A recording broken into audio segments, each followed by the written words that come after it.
हाँ भाई बच्चा पहाड़ी कैसे हैं आप। चलो जी, class 11th micro economics, introduction to economics, पहला पार्ट हमने कर लिया था। What to produce, how to produce, central problem, वो सब हो गया था जी। अब बढ़ते हैं जी आगे अगले टॉपिक पे। तो जी जो जो बोर्ड पे लिखते रहे हम वो स्क्रीनशॉट ले लेना या तो साथ साथ लिख लेना, मर्जी आपकी है। Opportunity cost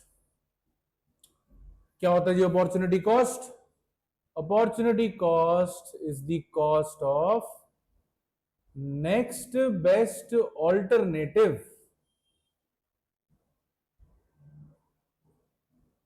foregone. मतलब कि नेक्स्ट बेस्ट ऑल्टरनेटिव जो आपने सैक्रिफाइस किया, इसको कहते हैं क्या? Opportunity cost. भाई आपके पास थे 20,000 रुपए, चॉइस थी आपके पास, या तो टीवी ले लो या लैपटॉप ले लो। 20,000 में दोनों चीजें तो आ नहीं सकती जी। अगर आपने मान लो टीवी ले लिया, तो what is the opportunity cost of getting a TV? Laptop. और अगर आपने लैपटॉप ले लिया, what is the opportunity cost of getting laptop? TV, जो आपने सैक्रिफाइस किया। ठीक, ऐसी एक और एग्जांपल। 3 जॉब ऑफर है आपके पास जी, ए बी सी। ये दे रही है 20,000, इसको आपने कर लिया ज्वाइन। 2 अलग जॉब ऑफर और थे, एक 17,000 देती पर मंथ, एक 15,000 देती पर मंथ। एग्जाम्पल है बेटा, बुरा मत मानना, आप लाखों रुपए कमाओगे मुझे पता है, एग्जाम्पल है। तो अगर आपने जॉब अपॉर्चुनिटी ए पकड़ ली, what is the opportunity cost of going with option A? 17,000 रुपए, जो नेक्स्ट बेस्ट आपने सैक्रिफाइस किया। अगर आपने ऑफर बी पकड़ लिया होता, what is the opportunity cost of going with offer B? So 15,000 रुपए, जो job offer C next best alternative है वो आपने सैक्रिफाइस किया। करेक्ट। एक और एग्जांपल से समझ लो जी।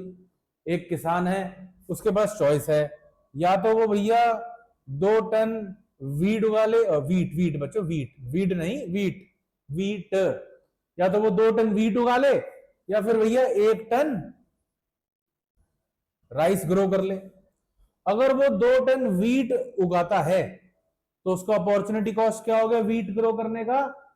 Rice, 1 ton rice. अगर वो राइस ग्रो करता है, तो उसका अपॉर्चुनिटी कॉस्ट क्या हो गया राइस ग्रो करने का? 2 टन वीट जो उसने सैक्रिफाइस किया है। क्लियर है जी अपॉर्चुनिटी कॉस्ट? बहुत बढ़िया जी। आगे हम शुरू करेंगे अब प्रोडक्शन पॉसिबिलिटी कर्व के साथ। पीपीसी या फिर पीपीएफ, प्रोडक्शन पॉसिबिलिटी कर्व, जिसको हम प्रोडक्शन पॉसिबिलिटी फ्रंटियर भी कहते हैं। क्या है जी ये कॉन्सेप्ट? क्या समझ आना चाह रहा है? क्या समझाना चाह रहा है ये कॉन्सेप्ट हमें? ये कॉन्सेप्ट हमें ये समझाना चाह रहा है कि भैया दिए हुए रिसोर्सेज के साथ और दी हुई टेक्नोलॉजी के साथ what is the maximum possible combination of 2 goods that can be produced. I repeat, production possibility curve या प्रोडक्शन पॉसिबिलिटी फ्रंटियर। पहली बात तो भाई फ्रंटियर का मतलब क्या होता है? Top most, maximum. तो ये जो कॉन्सेप्ट है पीपीसी या पीपीएफ, ये कॉन्सेप्ट क्या बताना चाह रहा है कि आप दिए हुए रिसोर्सेज और टेक्नोलॉजी की मदद से कितना मैक्सिमम प्रोड्यूस कर सकते हो 2 गुड्स का। जी हां, 2 गुड्स का। तो एजम्पशंस क्या क्या है इसमें कि भाई आप इकोनॉमी में 2 गुड्स को प्रोड्यूस कर रहे हैं, 2 गुड्स आर प्रोड्यूस्ड। और क्या एजम्पशन है? जो रिसोर्सेज हैं वो लिमिटेड है और फिक्स्ड है। Resources are limited, technology remains constant, all the resources are fully and efficiently utilized, और एक और assumption, all the resources are imperfect substitutes of each other. Writing देख रहे हो, है ना कमाल की। ये इस थ्योरी की assumptions हैं। इन्हीं assumptions के दायरे में हमें ये कॉन्सेप्ट समझना होगा कि जी दो goods are produced, resources limited है, टेक्नोलॉजी कांस्टेंट रहेगी, रिसोर्सेज को फुली और एफिशिएंटली यूटिलाइज किया जाएगा। सारे के सारे रिसोर्सेज एक दूसरे के इम्परफेक्ट सब्स्टिट्यूट हैं। ये इम्परफेक्ट सब्स्टिट्यूट का क्या मतलब होता है कि जैसे मैं कॉमर्स का टीचर, एक दिन साइंस की टीचर एब्सेंट थी और मैं उनको सब्स्टिट्यूट करने के लिए चला गया। पहले दिन था, चलो मैंने थोड़ा बहुत बच्चों को संभाल लिया, बच्चे टैकल हो गए। अब दूसरे दिन फिर जाना पड़ गया, मेरे को एक आधा टॉपिक मेरे को जो थोड़ा बहुत याद था मैंने पढ़ा दिया यार। तीसरे दिन टॉपिक हो गया कॉम्प्लिकेट। पहले दूसरे दिन तो चल रहा था जी रिप्रोडक्शन वगैरह, अपना बढ़िया मौज काट रहे थे, अब बढ़िया समझ आ रहा था बच्चों को। तीसरे दिन आ गया थोड़ा अलग topic, speed, light, motion, distance, वहां अपने मोशन हो गए टाइट, तो वो मैं नहीं समझा पाऊंगा ना। तो मैं साइंस की टीचर को एक दो दिन तक सब्स्टिट्यूट कर रहा था, लेकिन मैं उनको परफेक्टली तो सब्स्टिट्यूट नहीं कर पाऊंगा। तो I am an imperfect substitute for the science teacher. ऐसे ही सारे resources are imperfect substitutes of each other. इन्हीं assumptions के दायरे में रह के ये कॉन्सेप्ट समझा जाएगा। अब पीपीसी की डेफिनेशन क्या होगी इन assumptions के बेसिस पे, वो डेफिनेशन हम देखेंगे। और जो चीज आपने ध्यान रखनी है वो क्या है, दो गुड्स प्रोड्यूस करे जाएंगे भाई। ये नहीं कि अब 3 गुड का सोचो, 6 गुड का सोचो, या फिर केवल एक ही गुड का सोचो।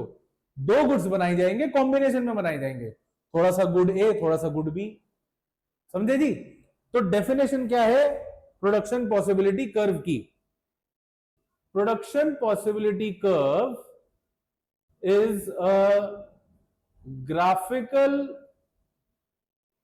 representation of maximum possible combinations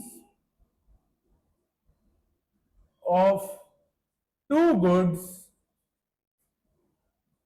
that can be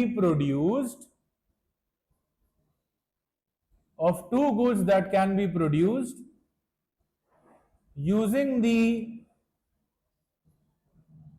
given resources and level of technology. ठीक है जी, ये है जी पीपीसी की डेफिनेशन।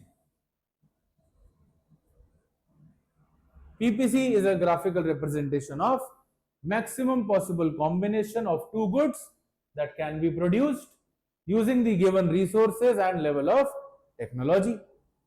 Definition ये रही, assumptions ये रही, स्क्रीनशॉट ले लो जी।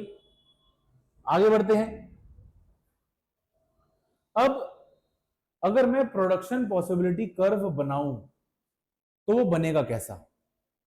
पहली बात तो भाई दो गुड्स प्रोड्यूस कर रहे हैं, यहां हो गया मान लो गुड ए, या इधर हो गया गुड बी।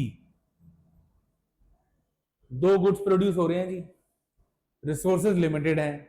अगर एक का प्रोडक्शन बढ़ाऊंगा तो दूसरे का गिराना पड़ेगा ना, और अगर दूसरे का बढ़ाऊंगा तो पहले वाले का गिराना पड़ेगा। मतलब दोनों में है तो इनवर्स रिलेशन, एक का प्रोडक्शन बढ़ेगा दूसरे का गिरेगा, दूसरे का बढ़ेगा पहले का गिरेगा। तो ग्राफ कैसा आएगा? Downward sloping. तो पहली चीज जो हमें क्लियर हो जाती है पीपीसी के बारे में वो क्या है? That the production possibility curve is downward sloping. और इसका रीजन क्या होगा? रीजन है लिमिटेड रिसोर्सेज। रिसोर्सेज लिमिटेड है भैया। If production of one good is to be increased, the production of other good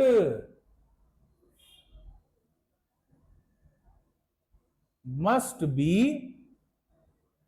reduced। ये है जी रीजन कि वो डाउनवर्ड स्लोपिंग रहेगा। अब भाई डाउनवर्ड स्लोपिंग कर्व तो ऐसे भी हो सकता है, ऐसे भी हो सकता है, ऐसे भी हो सकता है। डाउनवर्ड स्लोपिंग तो भैया कैसे भी हो सकता है। कौन सी शेप लेगा पीपीसी, आइए वो समझते हैं। आपको पता लग गया है कि जी हमें अगर एक गुड एक्स्ट्रा प्रोड्यूस करना है तो दूसरा सैक्रिफाइस करना पड़ेगा। मतलब कुछ ना कुछ सैक्रिफाइस तो करना ही पड़ेगा अगर कुछ गेन करना हो। सैक्रिफाइस अपॉन गेन, इसको क्या कहेंगे हम? Marginal opportunity cost. क्या कहते हैं इसको जी? Marginal opportunity cost. Marginal opportunity cost का एक और नाम है marginal rate of transformation. Marginal rate of transformation. What is this MRT या MOC? It refers to the rate at which producer has to sacrifice one commodity to gain additional unit of other commodity। इसको हम क्या कहते हैं? MRT या फिर MOC, माने कि सैक्रिफाइस अपॉन गेन। ठीक है जी। तो कैसे काम करता है ये सैक्रिफाइस अपॉन गेन? भाई ये रहा गुड ए, ये रहा गुड बी। मान लो बेटा इकोनॉमी में गुड ए का 1 यूनिट बन रहा था और गुड बी के 20 यूनिट बन रहे थे। अब आप कहते हो यार गुड ए तो बहुत ही कम बन रहा है, गुड बी 20 यूनिट बन रहे हैं, गुड ए 1 बन रहा है, तो एक्स्ट्रा और गुड ए बन जाना चाहिए। ठीक है जी, लेकिन उसके लिए मुझे कुछ फैक्ट्री वर्कर्स को फैक्ट्री बी से फैक्ट्री ए में भेजना पड़ेगा। अब आप बताओ, आप मान लो इस फैक्ट्री के हो, आपको इस फैक्ट्री में वर्कर भेजने हैं, आप सबसे पहले क्या सबसे अच्छा वर्कर भेज दोगे अपना? नहीं ना। आप सबसे पहले कौन वर्कर भेजोगे? सबसे घटिया ढीठ कर्मचारी जो होगा आपकी फैक्ट्री का, आप उसको बोलोगे जा बेजा गुड ए की फैक्ट्री में जा, वहां प्रोडक्शन बढ़ानी है। उसके जाने से क्या प्रोडक्शन पे ज्यादा असर पड़ेगा? नहीं जी, थोड़ा बहुत ही फर्क पड़ेगा। तो यहां पे सैक्रिफाइस इज टू गेन मैंने लिख दिया। एक सैक्रिफाइस हुआ गुड बी का, एक एक्स्ट्रा ए के लिए। कहानी आगे बढ़ाते हैं जी। एक और आपने गुड ए बनाना है, दोबारा से गुड बी का सैक्रिफाइस होगा। अब सबसे घटिया वाला तो चला गया ना, अब थोड़ा सा बेहतर एम्प्लॉय जाएगा, उसके जाने से थोड़ा ज्यादा असर पड़ेगा। अब 2 गुड बी सैक्रिफाइस हो गए एक एक्स्ट्रा ए के लिए। कहानी अगेन रिपीट होगी। एक एक्स्ट्रा गुड ए बनाना है, वापस से गुड बी से फैक्ट्री की, गुड बी फैक्ट्री से गुड ए फैक्ट्री की तरफ वर्कर जाएगा। अब और बेटर एम्प्लॉय चला जाएगा, तो अब सैक्रिफाइस और ज्यादा बढ़ जाएगा जी। अब 3 यूनिट बी के सैक्रिफाइस हो गए एक एक्स्ट्रा ए के लिए। तो जो एमआरटी है या एमओसी है वो बढ़ते जा रहा है ना। 1 हुआ, फिर 2 हुआ, फिर 3 हुआ, करेक्ट। और एमआरटी या एमओसी पीपीसी का क्या लगता है? स्लोप लगता है। एमआरटी या एमओसी ये क्या है? पीपीसी का ये स्लोप होता है। This is the slope of PPC. बेटे स्लोप माने क्या? Rate of change. स्लोप माने क्या? Change in Y axis upon change in X axis. तो जी अगर हम पीपीसी बनाए, यहां है गुड बी, यहां है गुड ए, मुझे बनाना है पीपीसी। मुझे पता है पीपीसी का स्लोप क्या है? Change in good B divide by change in good A, माने सैक्रिफाइस अपॉन गेन। इसी के स्लोप का नाम क्या है? एमओसी। और एमओसी अभी हमने देखा पिछले वाले पेज पे, एमओसी बढ़ रहा है या गिर रहा है? बढ़ रहा है। MOC is rising. अब होगा तो डाउनवर्ड स्लोपिंग, और डाउनवर्ड स्लोपिंग है, और जो स्लोप है वो बढ़ते जा रहा है। एमओसी बढ़ते जा रहा है। स्लोप मतलब क्या? स्टीपनेस। स्टीपनेस मतलब कर्व कितना ज्यादा खड़ा हुआ है। ठीक है, समझते ही हो तो आप, कर्व कितना ज्यादा खड़ा हुआ है। तो भाई साहब डाउनवर्ड स्लोपिंग है और स्टीपनेस बढ़ते जा रही है, बढ़ते जा रही है, जैसे जैसे आगे बढ़ रहे हैं। तो ये कर्व कैसा बनेगा जी? ऐसा। ये बन गया जी पीपीसी आपका। कौन सी शेप है ये? कॉनकेव शेप है ये। यही होगी दूसरी प्रॉपर्टी पीपीसी की, कि पीपीसी इज कॉनकेव शेप्ड। और इसकी वजह क्या है? वजह है that the MOC is rising. ये होती है यूजुअल शेप पीपीसी की। यूजुअल शेप माने कि यूजुअली पीपीसी कॉनकेव शेप का होता है। रीजन एमओसी जो कि उसका स्लोप है वो बढ़ता जा रहा है। देख रहे हो ना, ये स्टीपनेस बढ़ते जा रही है, यहां पे इतना स्टीप है, फिर देखो स्टीपनेस कितनी ज्यादा हो गई। ठीक है जी, ये होगी दो प्रॉपर्टी पीपीसी की जो हमने पढ़ ली। पहली प्रॉपर्टी क्या थी जी? पहली प्रॉपर्टी पीपीसी डाउनवर्ड स्लोपिंग है। क्यों है डाउनवर्ड स्लोपिंग? रिसोर्सेज हमारे पास लिमिटेड हैं। उसके बाद हमने क्या देखा कि दूसरी प्रॉपर्टी में पीपीसी कॉनकेव शेप है। कॉनकेव शेप क्यों ले ली? क्योंकि ये जो एमओसी था ये बढ़ते जा रहा था। राइट बेटा, दूसरी प्रॉपर्टी मैं चाहता तो पहले लिख देता, लेकिन समझना ज्यादा जरूरी है, प्रॉपर्टी की तरफ जाना ज्यादा जरूरी है। तो इसलिए हमने पहले डिस्कस किया एमओसी, पीपीसी के स्लोप के बारे में पहले जाना, और फिर पीपीसी का डायग्राम बनाया। अब ये जो पीपीसी का हमने डायग्राम बनाया है, ये जो बाउंड्री लाइन आप देख रहे हो, ये क्या है? ये है मैक्सिमम पॉसिबल कॉम्बिनेशन दो गुड्स के जो मैं बना सकता हूं। मान लो ये एक कॉम्बिनेशन आ गया P, इस कॉम्बिनेशन पे इतना यूनिट बनेगा गुड ए का, इतना यूनिट बनेगा गुड बी का। फिर एक और कॉम्बिनेशन आ गया Q, इसमें ए बनेगा इतना, बी बनेगा इतना। तो यहां पे क्या हुआ? P से Q जाने में ए का प्रोडक्शन गिर गया और बी का प्रोडक्शन बढ़ गया। ऐसे ही यहां पे बहुत सारे कॉम्बिनेशन हो सकते हैं। राइट, तो ये पीपीसी की जो बाउंड्री है ये क्या सजेस्ट करती है कि इतना मैक्सिमम आप प्रोड्यूस कर सकते हो जी। इतना जो है वो मैक्सिमम अटेनेबल है।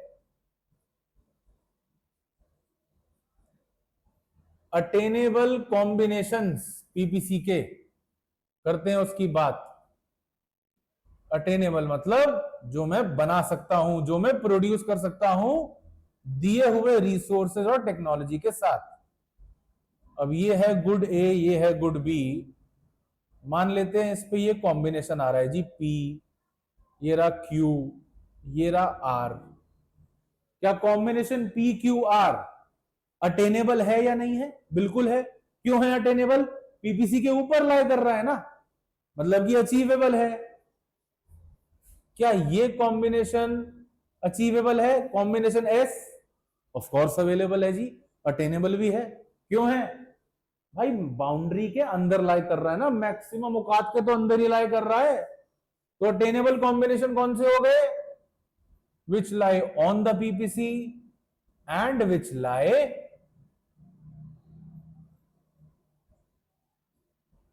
With in the PPC.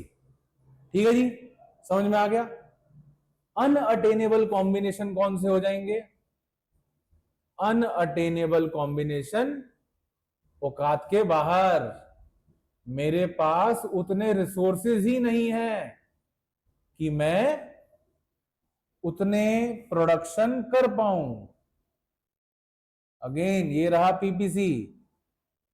Question आया कि बताओ जी कॉम्बिनेशन एम अटेनेबल है या नहीं है?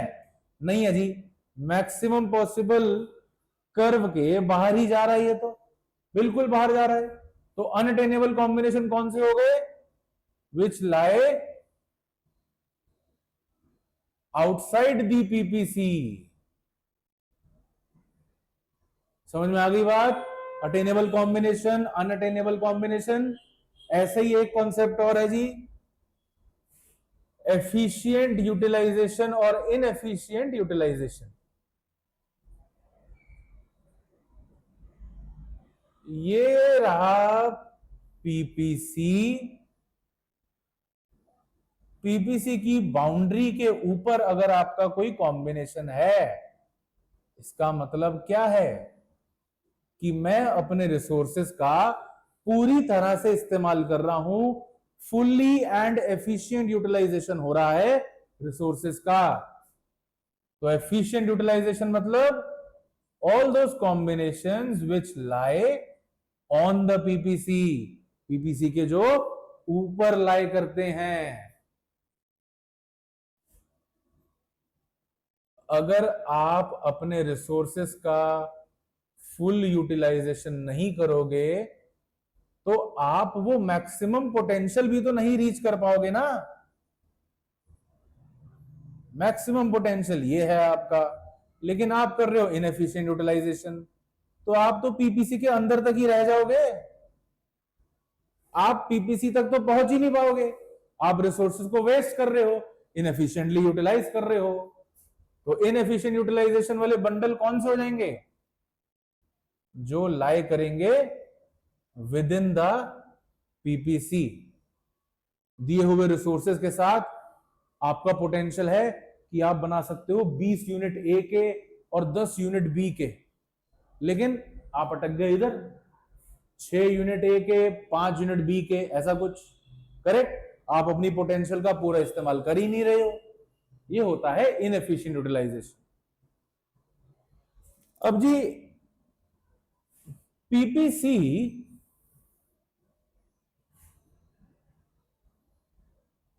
क्या राइटवर्ड शिफ्ट हो सकता है?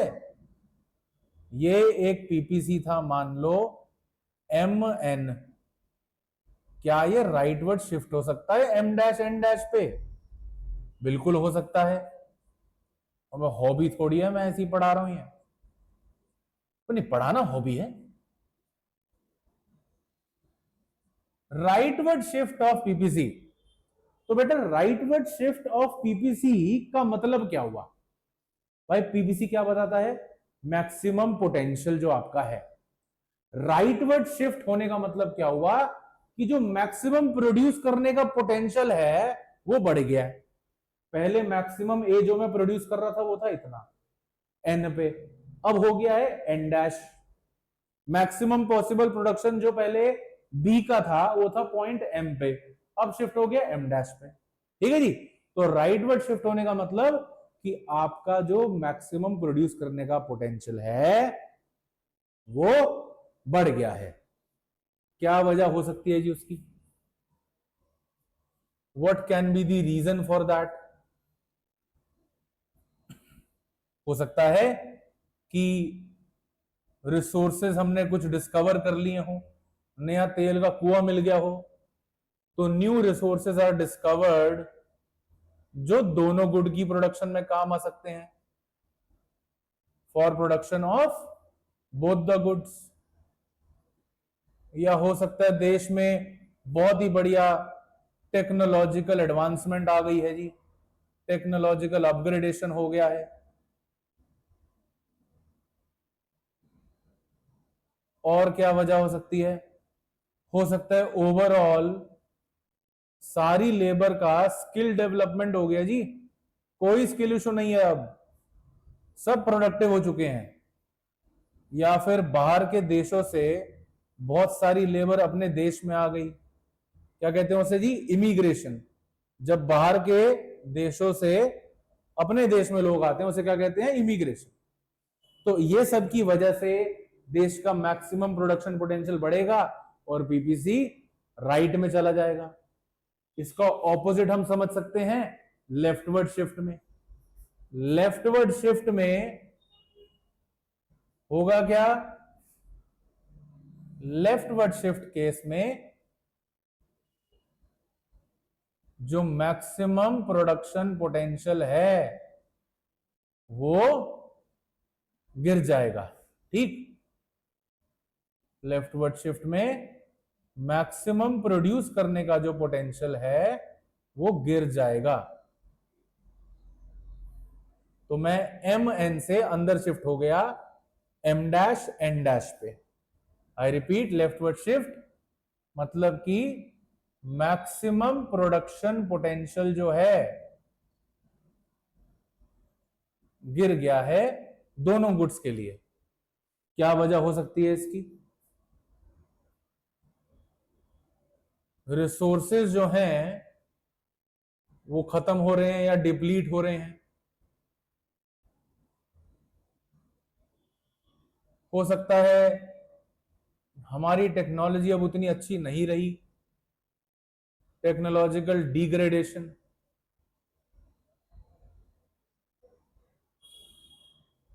हो सकता है लेबर की प्रोडक्टिविटी गिर रही है, स्किल इश्यू हो रहा है जी, प्रोडक्टिविटी फॉल्स। या फिर आपका देश छोड़ के लोग बाहर जगह शिफ्ट हो रहे हैं, emigration. E for exit, E for emigration. Emigration मतलब लोग अपना देश छोड़ के बाहर वाले देश में जा रहे हैं, तो हमारे देश का मैक्सिमम प्रोडक्शन पोटेंशियल गिर जाएगा। समझ आ गई जी? Rightward shift, leftward shift. ऐसा भी हो सकता है कि किसी एक गुड का प्रोडक्शन उसके ऊपर असर पड़ा है, दूसरे गुड का वैसा ही है। अब मान लो ये एक पीपीसी है, ठीक, गुड ए और ये रहा गुड बी। मान लो कि जो मैक्सिमम प्रोडक्शन पोटेंशियल है, maximum production potential of good ए वो बढ़ गया है, गुड बी का उतने का उतना ही है। ठीक है, गुड ए का जो मैक्सिमम प्रोडक्शन पोटेंशियल है बस वो बढ़ गया है, तो गुड बी का तो जी वही रहेगा और जी गुड ए का बढ़ जाएगा। देख लेंगे, देख ले, दे आ गया जी, करेक्ट। ये मैक्सिमम पोटेंशियल बी का तो वही रहेगा, ए का बढ़ गया, तो ये एम एन से एम एन डैश हो गया जी। कोई डाउट जी? क्लियर है? पक्की बात ना? शाबाश। ऐसे ही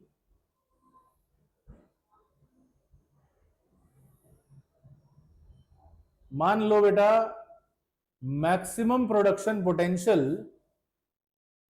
गुड बी का गिर गया है, गुड ए पे कोई असर नहीं हुआ, लेकिन maximum production potential good B का गिर गया।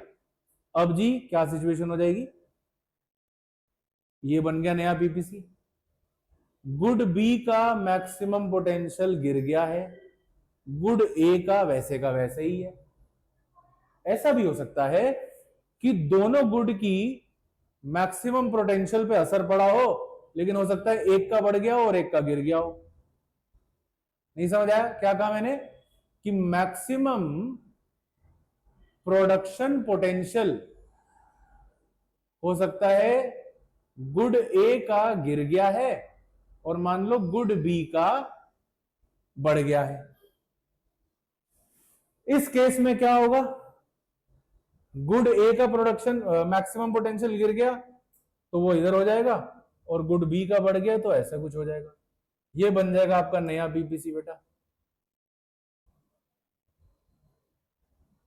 M dash N dash. ये बी का बढ़ गया है और ए का कम हो गया है, राइट। कोई डाउट भाई पूछ सकते हो कमेंट सेक्शन में। सारे केसेस हमने कर लिए हैं बीपीसी के। अब इसके अलावा और क्या हमें समझना है इसमें, एक दो टॉपिक और है बेटा। सबसे पहले पढ़ेंगे एक्सेप्शनल केसेस पीपीसी के। मैंने आपको बोला था कि यूजुअली जो पीपीसी होता है वो कॉनकेव शेप का होता है, लेकिन क्या ऐसा कभी हो सकता है किसी एक्सेप्शनल सर्कमस्टांस में कि वो स्ट्रेट लाइन आ जाए, राइट। ये क्या है, ये पहला एक्सेप्शनल केस कि PPC is straight line. Straight line होने की वजह क्या होगी भाई, सारा जो शेप का मामला है कौन संभालता है, स्लोप। पीपीसी की स्ट्रेट लाइन आ गई, मतलब क्या है, इसका जो स्लोप है वो कभी चेंज ही नहीं होना, स्लोप हमेशा सेम रह रहा है, slope remains constant. Constant slope का मतलब है अगर एमओसी 5 है तो वो 5 ही रहेगा, अगर एमआरटी 6 है तो 6 ही रहेगा, कांस्टेंट स्लोप। दूसरा एक्सेप्शनल केस क्या हो जाएगा, PPC is convex shaped. Convex shape माने कि ऐसा, ये गुड ए गुड बी। बेटा कॉन्वेक्स शेप में जो स्लोप है, जो स्टीपनेस है, वो बढ़ते जा रही है या गिरते जा रही है, गिरते जा रही है। यहां ज्यादा स्टीप है, फिर स्टीपनेस कम होते जा रही है। तो जी ये कब होगा, जब जो इसका स्लोप है वो गिरते जा रहा है, मतलब कि एमओसी कीप्स ऑन फॉलिंग। पहले वाले केस में क्या था, एमओसी रिमेन्स कांस्टेंट, और ये दूसरे वाले केस में क्या हो गया, एमओसी कीप्स ऑन फॉलिंग। ये थे एक्सेप्शनल केसेस। अब बेटा जी ये था आपका कॉन्सेप्ट पीपीसी का, प्रोडक्शन पॉसिबिलिटी का हो गया और अपॉर्चुनिटी कॉस्ट हो गया। चैप्टर 1 का कॉन्सेप्चुअल क्लैरिटी हो चुका है। जितने कॉन्सेप्ट थे चैप्टर 1 में माइक्रो इकोनॉमिक्स क्लास 11th के, वो हमने कर लिए हैं। इसके नोट्स आपको डिस्क्रिप्शन में मिल जाएंगे। और एक और बात, पार्ट 3 में इसी चैप्टर के हम करेंगे क्वेश्चंस को प्रैक्टिस। तो पूरा चैप्टर आपका 3 पार्ट्स में कवर। ऐसे ही आने वाले चैप्टर्स के लिए भी करेंगे हम। पहले थ्योरेटिकल अंडरस्टैंडिंग, कॉन्सेप्चुअल अंडरस्टैंडिंग करेंगे, और एक डेडिकेटेड वीडियो रहेगी जो भी आप मेन टेक्स्ट बुक यूज करते हैं, अगर संदीप गर्ग है उसके बैक क्वेश्चंस को हम डिस्कस करेंगे, जो भी इंपॉर्टेंट क्वेश्चंस होंगे केवल उनको। Thank you so much, stay tuned.